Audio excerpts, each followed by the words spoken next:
چاوەکەم دوور بێ لە ڕوود وا چاوەکانم ژانەکەن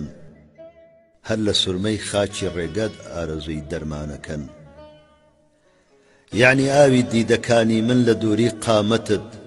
وا بەخوڕ دێن هەر لە نەهری تانجەرە و سیروانەکەن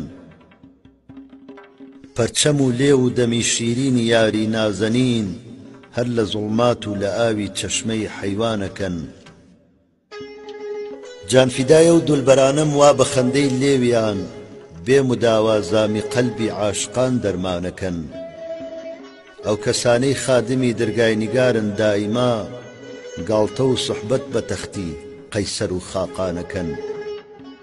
لادە شاعر تۆ لە باسی عەشقبازی و سەیری کە چۆن خەریکن چەند کەسێ ئێستاوەتەن وێرانەکەن جاهیلان بۆ ئیستیفادەی ذاتی خۆیان ڕۆژ و شەو لە محیطا منعی علم و صنعەت و عرفانەکەن ڕوڕەشی دنیا و قیامەت ئەو نەفامانن کەوا هەجوی قەوم و میلەتی خۆیان بە پارە و نانەکەن ئاسمان ئێستا وەها چەرخاوە جاهل غالیبە گوربە و ڕێوی خەیاڵی مەرتەبەی شێرانەکەن چەند کەسێکی تازە پیاکەوتوو لە کوورە دەرچوون پیاو کە چوو بۆیش لە پێشە